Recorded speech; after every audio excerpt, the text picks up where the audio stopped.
Thank you, Dr. Lopez.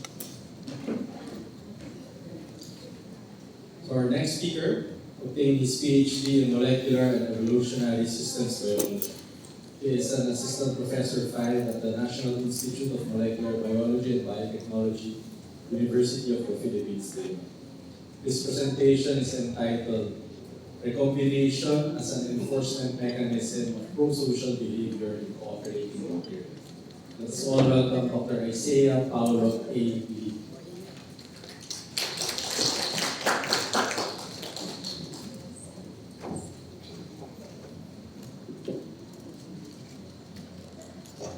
Good afternoon, everyone. My name is Isaiah Paulo Gianzolini, and today is May 5. I'll be presenting this paper today. Here we go. It was published in iScience a couple of years ago. For those of you who are unfamiliar, iScience is Cell Press's general interest journal. It's quite interdisciplinary. So I hope there's a little something for everyone here to enjoy. Now let's get back to the topic. May 5. Today is a Monday. According to my calendar, I should be here. Don't mind the meeting that I skipped. Anyway, if I make it to the end of the week, I shall be rewarded with a Sunday, which happens to be Mother's Day. So, what's so important about Mother's Day? Is what you would be wondering if you didn't know what the function of a mother is. Anyway, I'd like to thank Dr. Lindau for mentioning mothers earlier, but just as a refresher, in case you didn't know, this is my mother, caring for my gaming bedridden self. She carried me for 9 months, back when I was still in endoparasite form, and 30 years later, I am still living in her house, rent-free. I'm grateful, of course, but I'm sharing this now not because of gratitude, but because this is a great scientific mystery. Why did my mother, and many other mothers before her, raise children when she could have instead been raising retirement funds? And even if she did have extra money, why did she raise me and not the neighbors? Why is she supporting me for this presentation? Why is she watching me online? Why didn't she watch their presentations? While the general public doesn't know, evolutionary biologists have some answers to this mystery. Humans are genetically hardwired, biologically hardwired, to care for their children. After all, your offspring are your genetic legacy, right? And this extends to others. We treat those who are more like us more favorably. And these are the kinds of research questions I'm interested in. Will you help others, even if it comes at a cost to yourself? How do you quantify this? And how does this change as population conditions change? These don't only apply to humans, of course. They apply to other organisms. So there's an ancient Filipino saying that goes,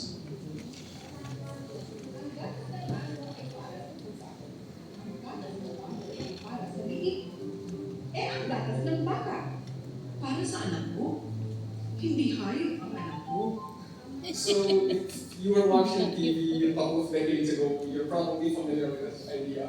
Humans, animals, we all have families. What about bacteria? Bacteria don't form family units the way we do, but some bacteria are more closely related than others. So this underlies the research question I'd like to introduce to you today. So first, let's talk about genetic recombination, which is how bacteria share genetic material, and how this influences pro-social behavior, which is how bacteria can work together for the common good, their common good, not necessarily our common good. So, bacteria. While humans are hypothesized to reproduce, bacteria reproduce through binary fission.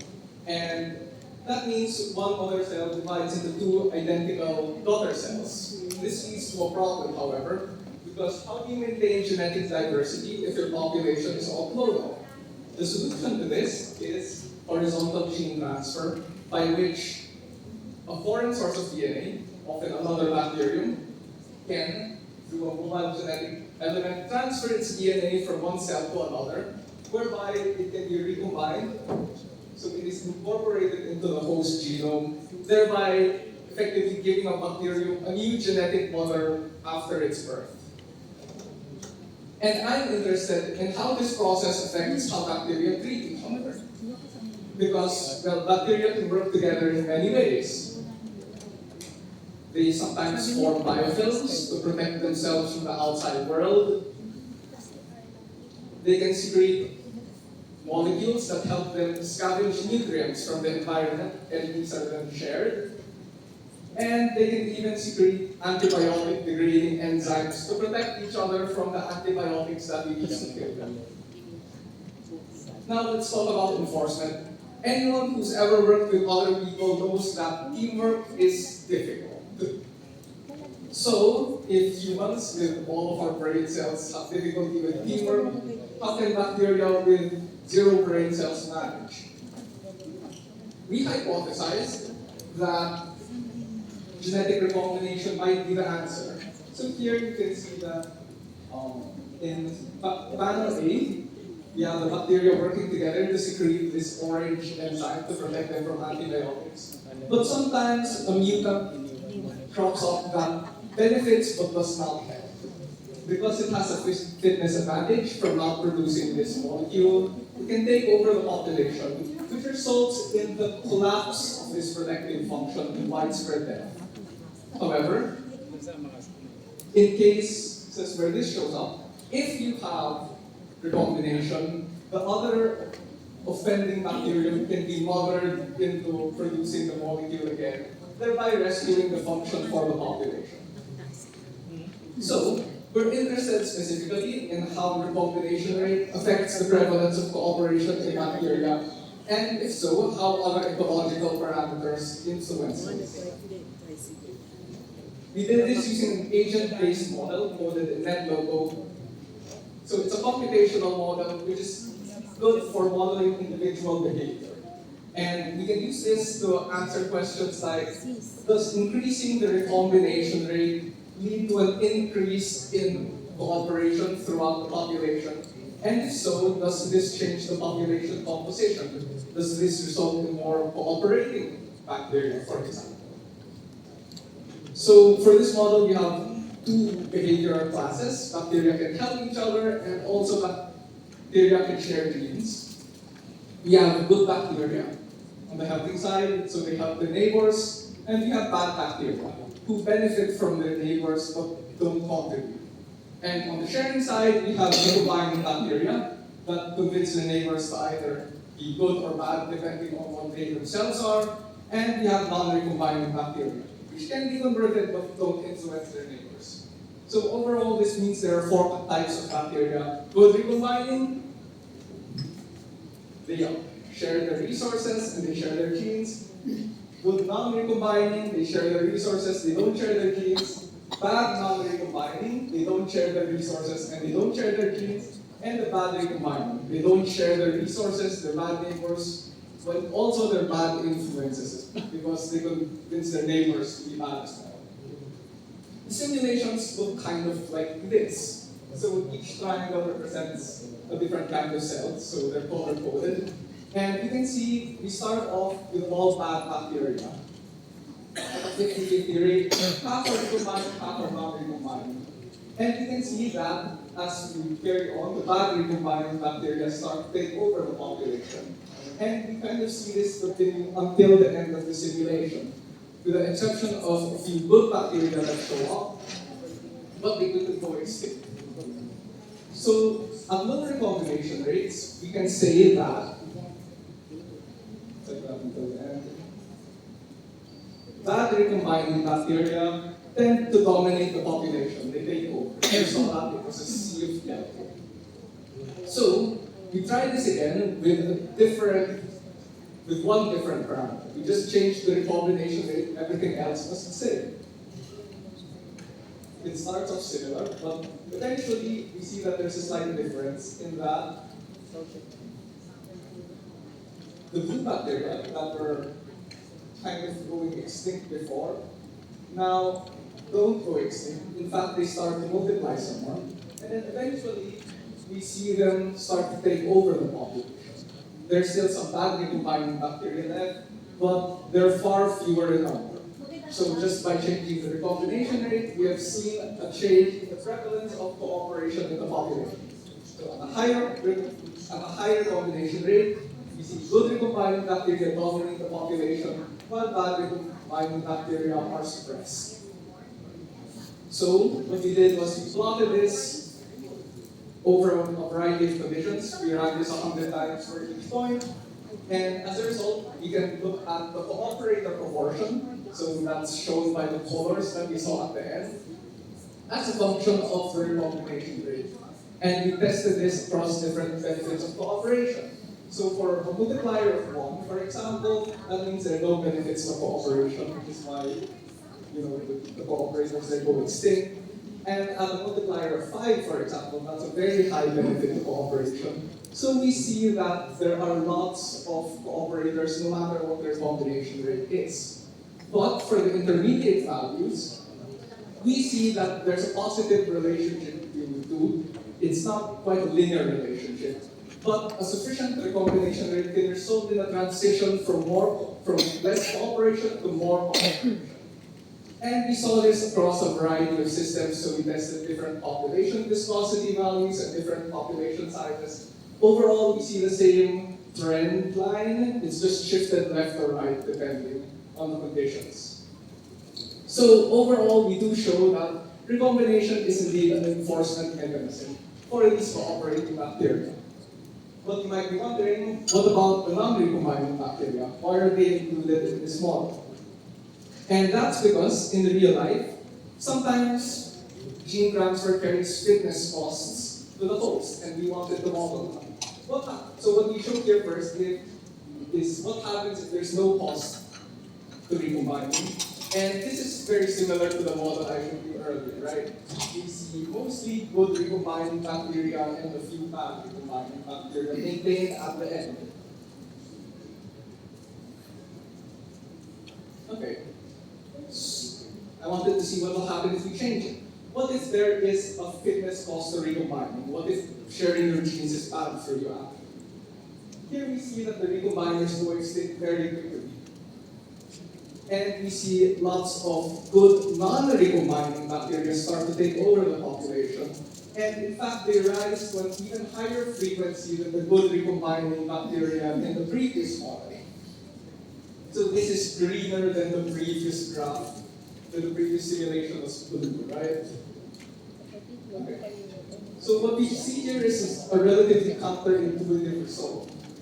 In that with a recombination cost, we see even more cooperation than in the model without a recombination cost. So just to walk you through these graphs, they're quite similar, but here we're looking at different recombination costs. Recombination cost of 0 means recombination is free. Recombination cost of 1 means there's a fitness penalty. Cost of 2 means there's an even higher fitness penalty. And what we can see here is that there are a few cases where the green line goes above the purple lines, for example, meaning that there is more cooperation with this recombination cost. So, why is that?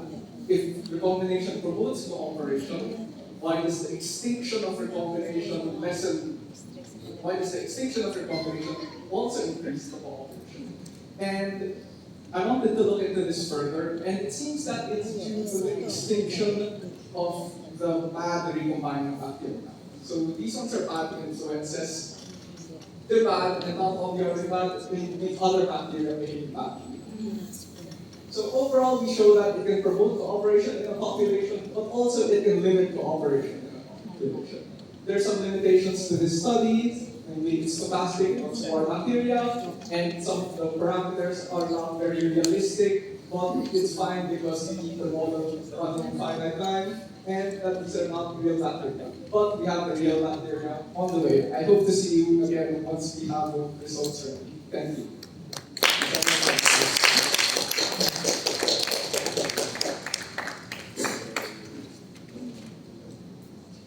Thank you, Dr. Lee. Alright, so So for our final presenter, he is a graduate of PhD in mathematics from Emory University. And he is an assistant professor at the Institute of Mathematics, University of the Philippines, Manila. He will present the paper entitled Supersingular Elliptic Curves and Butch. Let us give him a round of applause. Dr. Victor Manuel Archeta.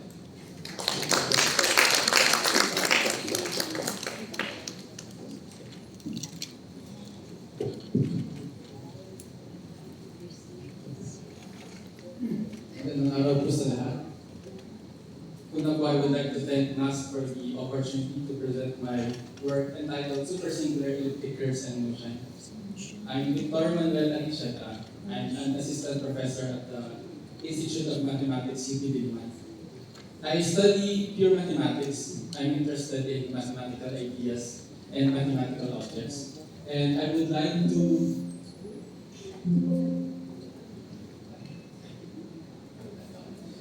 to tell you about two mathematical objects that I'm interested in. The first one is called the monster group. It has a cute name, and I will tell you more about it later. But for now, it suffices to know that this is an object that resides in the field of algebra, in particular in this field called group theory. And on another side, we have these special and rare curves called supersingular elliptic curves. These are objects from geometry, and some of you may be familiar with elliptic curves because they were used by Valdes in his proof of Fermat's last year. But the point is that these two objects, they reside in two different mathematical worlds. And I want to tell you about an unexpected connection between the two that was first observed by the mathematician Engr in the 1970s, as well as the work that I did to enhance or strengthen this connection. Mathematicians are interested in many things. One of them is the concept of symmetry. So in mathematics, when we say symmetry, what we mean is an action that preserves an object. So if we have an equilateral triangle here, if we rotate this by 120 degrees, then what we get is a figure that visually looks identical to the original. So we say that rotation by 120 degrees is asymmetry of our equilateral triangle. And then we can rotate it by 240 degrees and get another symmetry. There's an important symmetry in mathematics. It's the do-nothing symmetry. If you do nothing to your object, then it still looks the same, so that's a symmetry. And of course, there are these familiar notion of symmetry that we know from elementary school. So this is a symmetry, mirror reflection. And we have two more of them. So mathematicians are interested in symmetries of objects, not just triangles, in general, even higher dimensional ones. And groups are the abstract algebraic structures that capture this idea of symmetry. And group theory in particular is the branch of mathematics, the branch of pure mathematics that studies these groups. So you can think of group theory as the mathematical study of symmetry. And because symmetry is pervasive in nature, you can find application of groups in areas outside of pure mathematics. For example, if you're a chemist or a material scientist, you can find groups in crystals or quasi-crystals. You can find them in physics, in arts, even in the social sciences. A fundamental question in this field is the following: what are all the groups? This is like asking if you're a chemist, what are all the molecules? So there's a partial answer to this question. It's called the classification of finite simple groups. So this result is analogous to finding a periodic table of elements. As we know, elements are the building blocks of matter. So in the same way, these finite simple groups, they are the building blocks of symmetry. So if you want to understand symmetry, you need to find all of them. And mathematicians have found all of these finite simple groups. They must be one of these guys, one in these 18 infinite families. So every one of them. Except that's not true, because for some mysterious mathematical reason, there are these exactly 26 outliers that are known as the sporadic groups. They don't like to fit in within these 18 infinite families. And the most prominent among these sporadic groups is called the monster group. It's named because it is the largest of them. And these are, this is a diagram showing all of these sporadic groups. And the monster is the one at the top. According to John Conway, the guy who gave the monster its name, there's never been any kind of explanation of why the monster group is there, and it's obviously not there just by coincidence. It's got too many intriguing properties for it all to be just an accident. And I would like to share one of these intriguing properties with you today. So that's the monster group. It's an object that resides in algebra. It appears in our attempt to understand symmetry, and it's a fundamental object in mathematics. Now, on the other hand, we have these curves from geometry. They're called elliptic curves. And the definition is quite simple. It's an equation that's defined by an equation of the form y squared equals x cubed plus ax plus b. A and b here are constants. So here are two examples of elliptic curves. They might look simple, but elliptic curves are deep mathematical objects. In fact, they are central in modern mathematics, not only in applied mathematics, no, not only in pure mathematics, but also in applied math. So they are very useful. They are extremely useful in computer security because they enable highly efficient and secure cryptographic systems. But as I mentioned earlier, they were used by Wiles to solve Fermat's last theorem in the 90s. So they are very powerful mathematical tools as well. One of the millennium problems is concerned with elliptic curves. It's called the Birch and Spinnerton-Dyer conjecture. So for those of you who may not know what these problems are, they are generally considered some of the most important unsolved problems in mathematics. Each one of them has a $1 million prize if you can solve them. And so far, only one has been solved. So supersingular elliptic curves are the ones that I was studying. They are specific examples of elliptic curves. They are quite technical to define, so I will not attempt a precise definition here. But there are two things I would like to note here. The first is that they are curves that are defined over what's known as fields of prime characteristics. What that means is that x and y here are no longer real numbers. They are no longer the numbers that we are familiar with from high school, but they come from a different kind of number system, where addition and multiplication are usually performed with remainders, something like that. Okay. And the second one is that they have an unusually large number of symmetries. Again, there's a technical definition for that, but I will leave it at that. But the bottom line is because of these properties, they are very rare, and in fact their existence is somewhat surprising that they exist at all. So these are curves coming from geometry, supersingular elliptic curves. And the other character, as I mentioned earlier, is the monster group. Okay, so Andrew is a geometer, and he was studying supersingular elliptic curves and their properties. And he was interested in this particular question. It doesn't matter exactly what the question is for this presentation, but the answer that he obtained is a set of prime numbers. So for which prime characteristics do the supersingular polynomials split? And he found that the answer are the primes from 2 up to 31, and then the primes 41, 47, 59, and 71. So one time he was sitting on a lecture about the monster group, and the lecturer wrote on the board the answer to the following question: how big is this monster group? So on the board, the lecturer wrote this huge number. And Andrew Ogg, who was in the audience, noticed that the number 2 in his list is on the board, the number 3 in his list is also on the board, and every prime number in his list is on the board. So we have these set of prime numbers. They seemingly answer two different questions, one coming from algebra and the one coming from geometry. And it was surprising at that point because there was no indication that groups or the monster group should have anything to do with the inner workings of these supersingular elliptic curves. So this is known as observation. And he offered a bottle of Jack Daniels to anyone who can explain this coincidence. He called this a coincidence. And this bottle remains unclaimed. And just to manage expectations, I will not be providing a satisfactory explanation of this coincidence because that would be huge if I did. This is the oldest problem in this area. Instead, I will be answering something more modest. So I want to convince you that Cox observation is not just a coincidence, and that we must study this thing further. So in my work, I considered supersingular elliptic curves, but now I consider them with what's known as level structure.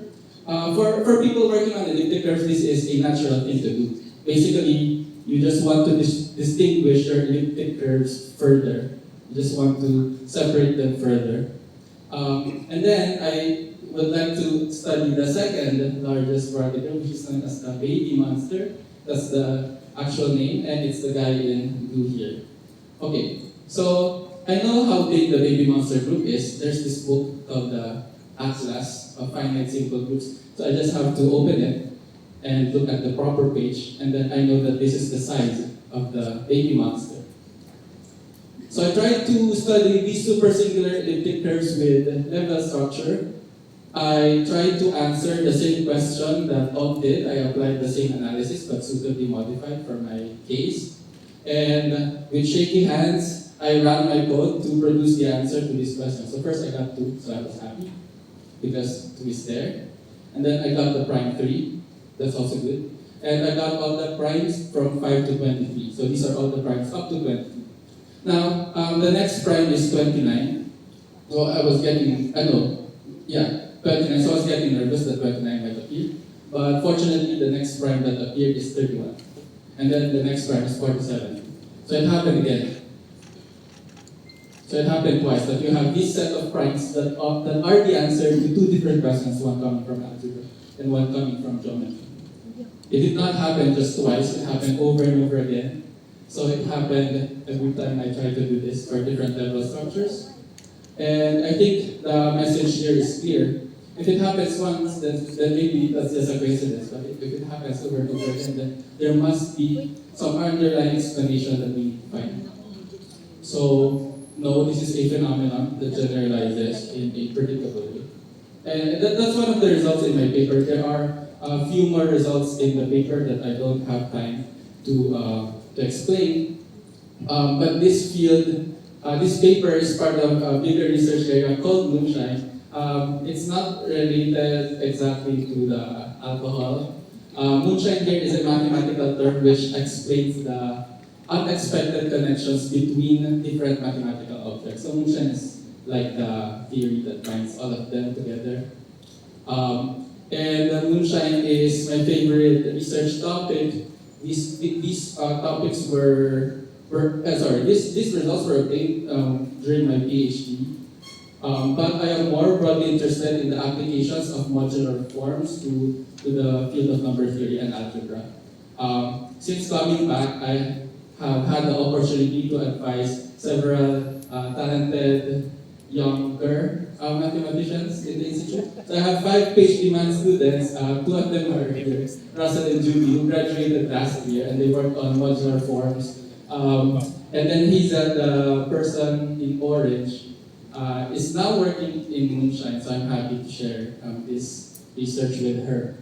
And then with these people and some of my collaborators are also here, Dr. Celeste and Dr. Dimabaya, we were able to produce papers on integer partitions and the theory of modular forms. And then we have a few more under review or in preparation. Also, we would like to entice other people to work on this subject, so we've been organizing research schools on the topic. 2 years ago, we held a research school on modular forms. It was held at the University of the Philippines. And it was well attended by scholars from all over Southeast Asia, and there was even one from India. So, to end my presentation, I would like to quote 2 mathematicians. The first is G.H. Hardy. He said that the mathematician's patterns, like the painters or the poets, must be beautiful. The ideas, like the colors or the words, must fit together in a harmonious way. I like moonshine because it demonstrates this quote by Hardy, where you have ideas from separate fields of algebra and geometry fitting together in a harmonious way. Unfortunately, we don't have the full explanation yet why that's happening.